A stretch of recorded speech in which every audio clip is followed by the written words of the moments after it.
ایسا نہیں ہو سکتا کہ سارے علماء کو چھوڑ کر میں حضرت مفتی عبدالرحیم صاحب ہی کے ساتھ چمٹا رہا ہوں. کم از کم میں آپ کو گارنٹی دیتا ہوں میں یہ نہیں کر سکتا. اس بل کے پاس ہونے کے بعد حکومت کو یہ کس نے حق دیا ہے کہ اس کو واپس کرے؟ تو حضرت ہمارا آپ سے سوال یہ ہے کہ یہ بل ٹھیک ہے اسمبلی اور سینٹ نے تو متفقہ طور پر پاس کیا، لیکن جن لوگوں سے متعلق یہ بل تھا کیا ان کا اس پر اتفاق ہو گیا تھا؟ یہ پوری قوم بے وقوف نہیں ہے. یہ پوری قوم اور سارے علماء جو آپ کے خلاف ہو گئے ہیں، ہم یا تو ان علماء کے ساتھ ہو جائیں یا جامعۃ الرشید کے ساتھ ہو جائیں. تو میں کیوں جامعۃ الرشید کے ساتھ ہوں اگر وہ سارے علماء کے خلاف پالیسی چل رہی ہے؟ تو مجھے بھی آپ نے مطمئن کرنا ہے، ورنہ میں جامعۃ الرشید چھوڑ دوں گا. سیدھی سی بات ہے. حضرت مولانا فضل الرحمان صاحب نے تقریر کے دوران کہا ہے کہ آپ کی پگڑی اور آپ کی جو چادریں ہیں جو آپ نے سروں پہ رکھی ہوئی ہیں، اس میں اشارہ مفتی عبدالرحیم صاحب کی طرف ہی ہے، کیونکہ پگڑی کے اوپر وہ چادر بھی ڈالتے ہیں. یہ ہماری وجہ سے ہیں. تو کیا واقعی ایسا ہے اگر حضرت مولانا فضل الرحمان نہ ہوتے تو مفتی عبدالرحیم صاحب آج جس اسٹیج پہ پہنچے ہوئے نہ ہوتے؟ اس کی کیا حقیقت؟ بس یہ آپ نے سوال کر لیا، ورنہ شاید ہم اس پر بات نہ کرتے. لہجہ اور جو الفاظ حضرت نے منتخب فرمائے، حضرت مولانا فضل الرحمان صاحب نے ایک عوامی جلسے میں ایک عوامی پلیٹ فارم پر، صحیح بات یہ ہے کہ ہمیں بہت زیادہ اس کا دکھ ہے. انہوں نے لکھی آپ بھی تھی کہ میں نے اس شخص کو اتنا کنگھالا ہے کہ جو کوئی سوچ بھی نہیں سکتا. اس کے بعد جا کے چیک کیا کہ حب جاہ یا حب مال تو نہیں ہے.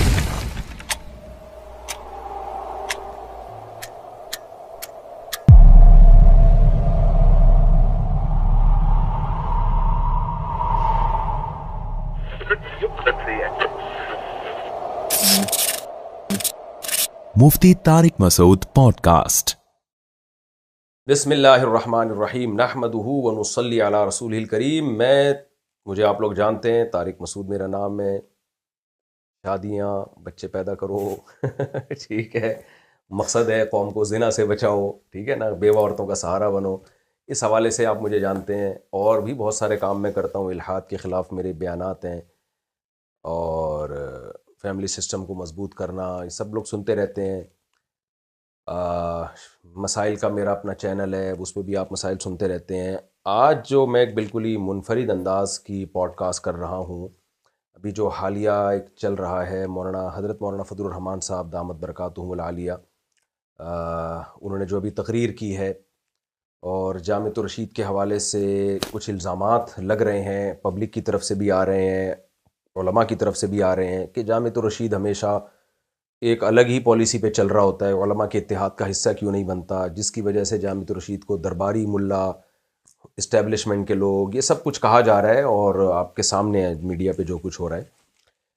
تو میں یہ پوڈ کاسٹ کر رہا ہوں جامعۃ الرشید ہی کے نمائندے کے ساتھ، اور اس وقت میری حیثیت جامعۃ الرشید کا امپلائی کی حیثیت نہیں ہے. اس وقت یہ خوب سمجھ لیں، میں جامعۃ الرشید میں 30 سال سے ہوں، لیکن میری حیثیت یہاں ایک امپلائی کی حیثیت ہے. میں ایک ٹیچر ہوں، سینئر اساتذہ میں میرا شمار ہوتا ہے. دارالافتاء میں افتاء کا کام میں کرتا ہوں. یہاں پہ جامعۃ الرشید کی شورا میں نہیں ہوں، میں مینجمنٹ میں نہیں ہوں. لہذا مجھے پورا حق ہے کہ جامعۃ الرشید پہ میں اعتراض کر سکوں. تو اور میں نے پھر جامعۃ الرشید کے نمائندے سے رابطہ کیا، عثمان یوسف صاحب، جو مفتی عبدالرحیم صاحب کے بھی، حضرت مفتی عبدالرحیم صاحب کے بھی اسسٹنٹ ہیں، جامعۃ الرشید کے ترجمان بھی ہیں. میں نے کہا بھائی میں آپ سے نیوٹرل ہو کے، اور اگر آپ مجھے حضرت مولانا فضل الرحمان کا نمائندہ سمجھ لیں، انہوں نے نہیں بنایا مجھے نمائندہ، لیکن اگر سمجھ لیں تو مجھے اس پہ بھی کوئی اعتراض نہیں ہے. میں چپتے ہوئے آپ سے 2 اور 2 4 کی طرح کچھ سوالات پوچھوں گا کہ یہ پوری قوم بے وقوف نہیں ہے. یہ پوری قوم اور سارے علماء جو آپ کے خلاف ہو گئے ہیں، ہم یا تو ان علماء کے ساتھ ہو جائیں یا جامعۃ الرشید کے ساتھ ہو جائیں. تو میں کیوں جامعۃ الرشید کے ساتھ ہوں اگر وہ سارے علماء کے خلاف پالیسی چل رہی ہے؟ تو مجھے بھی آپ نے مطمئن کرنا ہے، ورنہ میں جامعۃ الرشید چھوڑ دوں گا. سیدھی سی بات ہے. تو مفتی عبدالرحیم صاحب بھی ہمارے لیے قابل احترام ہے، لیکن اور میرے پیر و مرشد بھی ہیں، لیکن ہم نے کلمہ اللہ رسول کا پڑھا ہے. ایسا نہیں ہو سکتا کہ سارے علماء کو چھوڑ کر میں حضرت مفتی عبدالرحیم صاحب ہی کے ساتھ چمٹا رہا ہوں. کم از کم میں آپ کو گارنٹی دیتا ہوں میں یہ نہیں کر سکتا. ان کی بات اگر قرآن و سنت کے خلاف جائے گی، اور اس کا تو منہ بولتا ثبوت ہے، مثال تو تھوڑی سی نامناسب سی ہے، لیکن فی الحال میرے پاس یہی مثال ہے. حضرت مفتی عبدالرحیم صاحب جب میں دوسری شادی کر رہا تھا اس وقت میرے خلاف تھے، میں نے کر کے بتا دی، ہو گئی ہے، حالانکہ میں ان سے بیعت تھا. جب میں نے تیسری شادی کی ہے، مفتی عبدالرحیم صاحب نے مجھے باقاعدہ بلا کے کہا آپ چوتھی شادی مت کریں، بس کر دیں شادیاں، کوئی اور کام کریں اب آپ. میں نے چوتھی بھی کر لی. تو میرا پیر و مرشد سے جو تعلق ہے نا، وہ اسلام سے آگے کا نہیں ہے، شریعت سے آگے کا نہیں ہے. میں نے کہا اللہ نے اجازت دی ہے تو آپ اس سلسلے میں میرے پیر نہیں ہیں. جو اللہ نے مجھے اجازت، پیر کا مطلب ہوتا ہے اصلاحی تعلق. تو اس لیے مجھے یہ نہ سمجھا جائے اس پوڈ کاسٹ میں کہ میں نے لازمی مفتی عبدالرحیم صاحب ہی کو فیور کرنا ہے. یا حضرت مولانا فضل الرحمان صاحب ہی کی مخالفت کرنی ہے. جہاں مجھے لگے گا کہ مولانا فضل الرحمان صحیح ہے میں صحیح کہوں گا, جہاں مجھے لگے گا مفتی عبدالرحیم صاحب صحیح ہیں میں ان کو صحیح کہوں گا, جہاں مجھے جو غلط لگے گا میں ان کو غلط کہوں گا. ابھی میں بالکل نیوٹرل ہو کے یہ پوڈ کاسٹ کر رہا ہوں تاکہ مجھے بھی کچھ, کیونکہ میرے بھی بہت سارے فینز ہیں جو JUI میں ہیں, جو علماء سے ان کا تعلق ہے, ان کے سوالات آ رہے ہیں, وہ مجھ سے بھی پوچھ رہے ہیں, مجھے بھی عدالت کے کٹہرے میں لا کے کھڑا کر رہے ہیں, بھائی آپ کیوں چپ ہو, آپ بتاؤ نا کیا صحیح ہے کیا غلط. میں نے کہا بھائی مجھے نہیں پتا کیا صحیح ہے کیا غلط ہے, جتنا مجھے میڈیا سے پتہ چل رہا ہے اس میں تو مجھے جامعۃ الرشید غلط لگ رہا ہے. تو اس لیے میں یہ پوڈ کاسٹ کر رہا ہوں کہ بھائی میں اب ان سے کچھ چپتے ہوئے سوالات کیمرے کے سامنے کروں گا, اگر یہ جواب میں مجھے مطمئن کر دیتے ہیں تو ٹھیک ہے, نہیں کرتے تو ان کی مرضی ہے. پبلک کے سامنے یہ پوڈ کاسٹ جائے گی, پبلک خود فیصلہ کرے گی کون صحیح ہے کون غلط ہے, الزامات کی کیا حقیقت ہے کیا حقیقت نہیں. تو ہم آغاز کرتے ہیں. بسم اللہ الرحمن الرحیم. السلام علیکم ورحمۃ اللہ وبرکاتہ. جناب عثمان یوسف صاحب خیریت سے؟ وعلیکم السلام ورحمۃ اللہ. رپورٹس کلیئر ہیں؟ جی بالکل, گردے میں پتھری وتھری تو نہیں ہے, سب بیلنس ویلنس سب صحیح چل رہا ہے, اچھے کی رپورٹ ہے بالکل سیٹ. سب سے پہلے یہ بتائیں, جامعۃ الرشید پہ یہ الزام ہے کہ پوری قوم ایک طرف جاری ہوتی ہے, ہمیشہ یہ بیچ میں نہ کچھ شرری چھوڑ دیتے ہیں. اس سے یہ درباری ملا ہونے کا جو تانا ہے نا یہ کافی مضبوط ہو جاتا ہے کہ یار ہمیشہ حکومت کی پالیسیوں پہ ہی چلتے ہیں. یہ ابھی گورنمنٹ کہہ رہی ہے وزارت تعلیم میں آنا چاہیے, مولانا فضل الرحمان کہہ رہے ہیں وزارت داخلہ میں آنا چاہیے. آپ نے گورنمنٹ کو فیور کرنا شروع کر دیا وزارت تعلیم میں, اور مولانا فضل الرحمان نے ایک بل پیش کیا وزارت داخلہ والا جو پاس ہونے جا رہا تھا. مدارس کا مسئلہ ہمیشہ کے لیے حل ہو جاتا, وزارت صنعت و تجارت میں مدارس آ جاتے. حضرت مفتی عبدالرحیم صاحب نے ایک دم میڈیا پہ آ کے اس پہ ایک دم اچھال دیا اس ایشو کو. تو یہ کیوں کیا مفتی عبدالرحیم صاحب نے؟ اور اگر کیا بھی تھا تو پہلے مولانا فضل الرحمان سے بات کر لیتے, اس کو ایک دم کنٹروورسی کیوں پھیلائی ہے انہوں نے؟ ارشاد فرمائیے. بہت اچھا سوال ہے آپ کا جی. اور بنیادی طور پر اس کی دلیل بنیاد ہونی چاہیے. یہ کسی پر بھی الزامات تو ہم بھی بہت سے لگا سکتے ہیں, کوئی مجھ پر لگا سکتا ہے, کوئی آپ پر لگا سکتا ہے, لیکن بنیادی طور پر دلیل پر بات ہوگی اور اس کی دلیل کو دیکھا جائے گا کہ اگر وہ دلیل حکومت کی ٹھیک ہے تو حکومت کی بات بھی درست ہو سکتی ہے. یہ لازم نہیں ہے کہ ہر وقت حکومت ہی کو ہم نے کنڈیم کرنا ہے اور ان کی بات کو اگنور کرنا ہے, اور دلیل اگر ہماری غلط ہے تو ہم بھی غلط ہو سکتے ہیں. ہمیں یہ جذبہ پیدا کرنا چاہیے. بنیادی طور پر یہ جو مسئلہ اس وقت میں کھڑا ہوا ہے, میں اس کی تھوڑی سی ہسٹری اگر بتا دوں تو 2005 کے بعد سے مسائل شروع ہوئے مدارس کے. ایک بہت بڑا ایگریمنٹ سائن ہوا 2010 کے اندر. رحمان ملک صاحب, عبد الرحمان ملک صاحب اس وقت وزیر داخلہ تھے, پیپلز پارٹی کی گورنمنٹ تھی. قاری حنیف جلندری صاحب ہی وفاق المدارس العربیہ کے ناظم اعلیٰ تھے. مفتی منیب صاحب, یہ سب حضرات وہی حضرات تھے, ان کے سائن موجود ہیں, ڈاکیومنٹ موجود ہے. بہت ایک بڑی پیش رفت ہوئی, ایک بڑا بریک تھرو ہوا. اس وقت بھی بات یہی ہوئی کہ ہمیں وزارت تعلیم کے تحت یا وزارت تعلیم سے منسلک کیا جائے. بنیادی وجہ یہ تھی کہ جو کس سے بات کی, یہ اتحاد تنظیمات مدارس کی طرف سے یہ دیرینہ صاحب بھی تھے اس میں, حضرت مفتی تقی صاحب بھی تھے اس میں. حضرت تقی صاحب 2010 والے معاہدے میں نہیں تھے, 2019 والے معاہدے میں تھے, جو میں آگے جب اس کی ہسٹری پوری بتا رہا ہوں تو اس میں آگے اس میں ان علماء کی طرف سے مطالبہ تھا کہ مدارس وزارت تعلیم میں آنے چاہیے. جی بالکل ایسے ہی. اس کی وجہ یہ ہے کہ مدارس کا مسئلہ ہمیشہ 3-4 وزارتوں کے مابین فٹ بال بنا رہا. کبھی یہ وزارت مذہبی امور میں لے جاتے تھے, کبھی وزارت داخلہ میں لے جاتے, کبھی وزارت صنعت و تجارت میں لے جاتے تھے. کبھی مطالبہ ہوتا تھا کہ بھائی جیسے یونیورسٹیز اور کالجز اور سکولز یہ سب کے سب وزارت تعلیم سے منسلک ہیں, تو مدارس نے کیا قصور کیا ہے کہ ان کو وزارت داخلہ کے تحت کرتے ہیں اور وزارت صنعت و تجارت کے تحت کرتے ہیں. تو یہ مطالبہ ہماری طرف سے تھا. خیر 2010 کا جو ایگریمنٹ ہے وہ تھوڑا سا طرف کا مطلب جامعۃ الرشید کی طرف نہیں, جامعۃ الرشید تو اس وقت وفاق کا حصہ تو ضرور تھا, لیکن اس کی یہ حیثیت نہیں تھی کہ یہ اس طرح کے فیصلوں میں بھی اپنی کوئی رائے دے سکتا. نہ مجلس شورا کا رکن تھا جامعۃ الرشید, نہ مجلس عاملہ میں کوئی ہماری پارٹیسپیشن تھی.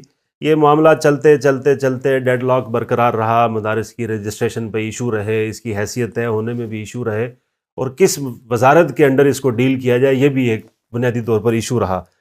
پھر ایک بہت بڑا بریک تھرو ہوا 2019 کے اندر. 2017 سے مذاکرات شروع ہوئے جبکہ PMLN کی گورنمنٹ تھی جو ابھی موجودہ گورنمنٹ ہے, اور 29 اگست 19 میں جا کے یہ مذاکرات کمپلیٹ ہوئے اور ایک ایگریمنٹ سائن ہوا علماء اور حکومت کے درمیان, حکومت کے مابین, ریاست اور اتحاد تنظیمات مدارس کے مابین.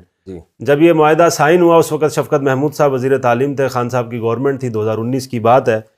تو بہت بڑا بریک تھرو ہوا اور ایک ایگریمنٹ سائن ہوا بہت کلیئر کٹ، اور اس کے الفاظ اوپر باقاعدہ لکھا ہوا ہے کہ معاہدہ مابین حکومت پاکستان اور اتحاد تنظیمات مدارس. اتحاد تنظیمات مدارس میں قاری حلیف جہاندری صاحب بھی تھے، مفتی تقی عثمانی صاحب تقی عثمانی صاحب، حضرت مفتی تقی عثمانی صاحب اس وقت میں وفاق المدارس کے صدر نہیں تھے، لیکن وفاق المدارس ہی کی نمائندگی میں حضرت بھی شریک ہوئے، مفتی منیب الرحمان صاحب شریک ہوئے، ساجد میر صاحب شریک ہوئے، مولانا عبد المالک صاحب شریک ہوئے، اور یعنی جتنے وفاق اس وقت میں موجود تھے، مدارس کی کل جو نمائندگی تھی وہ سب کے سب اس وقت میں موجود تھے، اور ان کے سائن بھی موجود ہیں. اس میں ہماری طرف سے یعنی اتحاد تنظیمات کی طرف سے، مدارس کی طرف سے، جامعۃ الرشید کی طرف سے نہیں، وفاق المدارس العربیہ، وفاق المدارس جو اہل تشیع حضرات کا تھا، جو سلفی حضرات کا تھا، سب کے سب لوگوں کا ایک کہا کہ ہم اتنے عرصے سے آپ سے ڈیمانڈ کر رہے ہیں کہ ہمیں وزارت تعلیم کے ماتحت کریں. تو اس دیرینہ مطالبے کو تسلیم کیا گیا. اتفاق رائے سے ایک ایگریمنٹ سائن ہوا کہ آج کے بعد تمام تر معاملات وزارت تعلیم دیکھے گی اور مدارس کی رجسٹریشن ہوگی. اس رجسٹریشن کے اوپر بینک اکاؤنٹس کھولیں گے، فارن اسٹوڈنٹس کے ویزے بند تھے، ان کو ویزے جاری ہوں گے. اچھا، یہ 2019 کا معاہدہ ہو گیا. اس معاہدے کے بعد آگے چل کے بعد اگر آپ کریں گے تو اس کے اوپر میں مزید بات بھی کروں گا کہ ڈیڈ لاک کیوں آیا، کہاں سے آیا، کس نے معاہدے سے نکلنا چاہا اور کس نے خلاف ورزی کی. اب آتے ہیں، آپ نے جو سوال پوچھا کہ آپ لوگ یہاں ذرا اسٹاپ کرنے دیں تاکہ میں اس معاہدے کو سمجھوں. جی 2000 آپ کا جو خلاصہ ہے، خلاصہ یہ نکلا کہ 2019 میں وفاق المدارس کے تمام علماء اور اتحاد بین المدارس کے جتنے وفاق ہیں، سلفی، بریلوی، سب لوگ، مفتی منیب صاحب بھی تھے، قاری حلیف جہاندری صاحب بھی تھے، حضرت مفتی تقی عثمانی صاحب بھی تھے، ان سب نے دستخط کیے اس پر کہ مدارس کو وزارت تعلیم میں دیا جائے. یہ کہا ہے آپ نے؟ جی، وزارت تعلیم اس کا کوئی ثبوت ہے آپ کے پاس؟ بالکل ہے، میں آپ کو ڈاکیومنٹ بھیج دیتا ہوں. وہ ڈاکیومنٹ پھر اگر ہیں تو ہم اسکرین شاٹ اس کا چلا دیں. یہ ہو گیا جی حکومت کی طرف سے اور علماء کی طرف سے ایک معاہدہ ہو گیا. بالکل. سوال میرا یہ ہے، کیونکہ میں نے ان کی بھی تقریریں سنی ہیں، ان کی بھی پوڈ کاسٹ دیکھی ہیں میں نے، اس پر 3 سوالات اٹھتے ہیں. پہلی بات یہ کہ جن بنیادوں پر وہ معاہدہ ہوا تھا، حکومت نے ان معاہدوں کی خلاف ورزی کی ہے جی، اور اس کی دلیل یہ ہے کہ بہت سارے مدارس کے اب تک اکاؤنٹ نہیں کھلے ہیں. اس میں معاہدے میں یہ بھی تھا کہ مدارس کے اکاؤنٹ کھلیں گے. ایک بات. نمبر 2، مولانا فضل الرحمان صاحب کی تقریر جو ہم نے سنی ہے، اس میں انہوں نے کہا کہ وہ ایک پرچی کی حیثیت تھی، اس کی کوئی اور حیثیت نہیں ہے. پرچی ہے وہ، اس کی کوئی قانونی حیثیت نہیں ہے. کوئی ایسے وہ تورات اور انجیل یا قرآن نہیں ہے کہ اس کو نص لے کے ہم پکڑ کے بیٹھ جائیں. اگر ہمیں سقم نظر آئے گا تو ہم اس کے خلاف بھی جا سکتے ہیں. یہ 2 بڑے اعتراضات ہوتے ہیں اس معاہدے کے اوپر. تیسرا اعتراض یہ کہ اگر وہ معاہدہ ہوا تھا اور ابھی اس کی قانونی حیثیت نہیں بنی ہے اور علماء نے دیکھ لیا کہ حکومت اس معاہدے کا غلط فائدہ اٹھا رہی ہے یا اس کو نہیں پورا کر رہی ہے، تو پھر اگر علماء کی رائے بن جاتی ہے کہ اب ہم وزارت داخلہ میں جانا چاہتے ہیں، تو بھئی جو علماء کر رہے ہیں آپ بھی وہی کریں نا. آپ نے کیوں بیچ میں ٹانگ اڑا دی؟ بالکل صحیح. ان 3 اعتراضات کا آپ مجھے ذرا جواب دیجیے. پہلا جو اعتراض ہے کہ جو معاہدہ ہوا بینک اکاؤنٹس کھلیں گے، فارن اسٹوڈنٹس کو ویزے ملیں گے، وہ نہیں ہوا. تو اس وقت ہمارا الگ سے کوئی مجمع، میں مجمع کا بھی ناظم ہوں، ابھی تو ہمارا بورڈ ہے، اس وقت میں نہیں تھا. وہ معاہدہ جو ہمارے اکابر نے کیا تھا، اتحاد تنظیمات مدارس نے کیا تھا، آگے چل کے جب ہم نے اپنا بورڈ الگ سے ریکگنائز کروایا HEC سے اور وزارت تعلیم سے، تو ہم اسی معاہدے کی روح سے وزارت تعلیم ہی سے منسلک ہوئے. یعنی جامعۃ الرشید نے اسی معاہدے کا فائدہ اٹھا کے اپنے آپ کو وزارت تعلیم میں رجسٹرڈ کروا دیا. خود جامعۃ الرشید بھی ڈگری ایوارڈنگ انسٹیٹیوٹ بنا اور مجمع العلوم الاسلامیہ ایک پراپر وفاقی بورڈ قائم ہوا جو پورے پاکستان میں ایگزام کنڈکٹ کر سکتا ہے. اب جو آپ نے سوال پوچھا، تو ہمارے تو یہ سب چیزیں ہو رہی ہیں. ہمارے مجمع سے ملحق جامعہ درباری ملا ہو نا، اس لیے ہو رہی ہے نا. نہیں، میں اس کے علاوہ کوئی اور مثال دو. چلے میں اس کی اپنی مثال دیتا نہیں، دوسری مثال دیتا ہوں کہ 18,000 اس وقت وزارت تعلیم کے تحت رجسٹرڈ مدارس ہیں. یہ 18,000 کے لفظ پہ بھی بہت وہ اس 18,000 کے اوپر